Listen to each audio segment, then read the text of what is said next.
Hello guys, welcome back to my YouTube channel Priyanka's golden life. तो आज मैं आपको सेक्टर 14 के इंदिरा नगर, सेक्टर 14 के इंदिरा नगर में लगने वाले कार्तिक के महीने में 3 दिन के मेले की गुफ़ा दिखा रही हूँ। यहाँ पर गुफ़ा भी बनती है, मेला भी लगता है।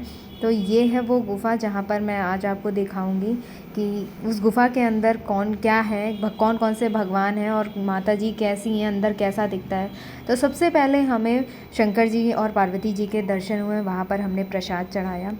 और आपको मैं एक बात और बता दूं गैस, यहाँ पर हमें एक्चुअली टाइम हो रहा था, शायद 1:30 बज रहा था, रात के 1:30 बज रहे थे। तो हमने रात के 1:30 बजे यहाँ पर एंट्री की और मात्र 10 मिनट में, सिर्फ़ और सिर्फ 10 मिनट में हमने माता जी के दर्शन भी कर लिए। और मतलब मेले में हमने खाया भी, काफ़ी 2-3 बजे तक दुकानें खुली हुई थी कुछ खाने की।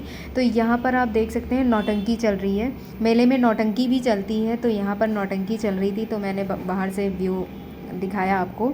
तो अब हम आगे धीरे धीरे बढ़ते हैं। मैं आपको आगे पूरा आपको व्यू दिखाऊंगी कि गुफ़ा कैसे बनी हुई है।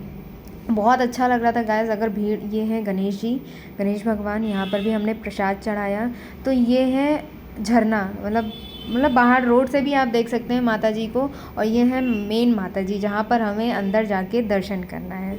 एज़ इट इज़ वैसा ही है जैसे गुफ़ा में होता है। गुफ़ा में अगर आप कभी गए होंगे तो आपने देखा होगा। वैष्णो देवी जी के मंदिर में तो मैं नहीं गई अभी, मगर हाँ मुझे पता है, मैं नैनीताल की एक गुफ़ा में गई हूँ तो वहाँ पे ऐसा ही रहता है। ये तो काफ़ी खुला है, वो तो एकदम मेन असली गुफ़ा है वो। तो यहाँ पर अब धीरे धीरे मैं आपको दिखा रही हूँ। यहाँ पर मुझे इस जगह पर आकर सबसे ज़्यादा अच्छा लगा, एक लग रहा था कि हाँ मैं किसी गुफ़ा के अंदर हूँ। तो गाइस, अगर आप आएँ, फ़िलहाल यहाँ पर भीड़ बिल्कुल नहीं थी, इसलिए मुझे बहुत अच्छा लगा। और इसी जगह अगर भीड़ होती, क्योंकि मैंने शाम में भी देखे थे बहुत ज़्यादा भीड़ था, तो उस समय मैं नहीं गई थी। इन्होंने बोला कि रात में चलेंगे, तो रात में आके बहुत ही, सच में बहुत ज़्यादा मुझे अच्छा लगा। अच्छा इसलिए लगा क्योंकि भीड़ नहीं थी और हमें बहुत ही ईज़िली दर्शन हो गए भगवान जी के, माता जी के। तो ये है मेन पॉइंट। तो यहाँ पर माता जी को स्थापित किया गया है। यहाँ पर दीप भी प्रज्वलित कर रखा है, अखंड ज्योति जला रखी, 3 दिन तक ये ज्योति जलती रहती है। ये पंडित जी हैं, यहाँ पर हमने अपना प्रसाद चढ़ाया, वहाँ माता जी के हमने दर्शन किए बहुत ही अच्छे से, शांतिपूर्वक, बिना किसी धक्का मुक्की के। तो एक बार अगर आप नियर बाय सेक्टर 14 के कहीं पे भी रहते हैं तो आप इस मेले में, हर साल लगता है 3 दिन के लिए ये मेला लगता है, और करवा चौथ के पहले ये ख़त्म हो जाता है। तो यहाँ पर रामलीला भी होती है।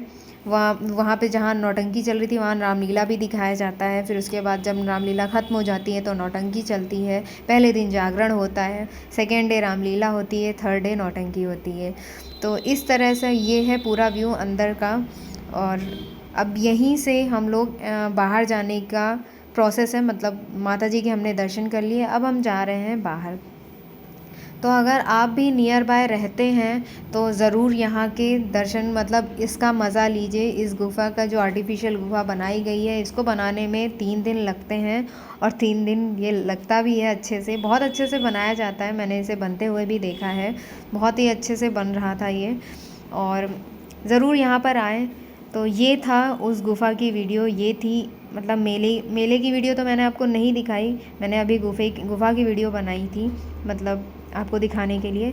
तो गाइस, अगर आपको मेरी ये वीडियो देखकर अच्छा लगा हो तो लाइक, शेयर एंड सब्सक्राइब ज़रूर करिएगा। ये माता जी थी, वो काली माता हैं, ये है आखिरी माता, बस इसके बाद किसी भी और भी माता या किसी भी भगवान की मूर्ति नहीं है। यहाँ पर जितनी मैंने आपको फ़ोटोज़ और वीडियोज़ दिखाई हैं, ये उन्हीं माता की, इतनी ही माता हैं। इसके बाद अब हम निकल रहे हैं इस गुफ़ा से बाहर। प्रियांशु को नौटंकी देखने का बड़ा शौक़ चढ़ा था, पर मैंने मना किया उसको कि नहीं बेटा, ये आपके लिए नहीं है, ये बड़े लोगों के लिए है।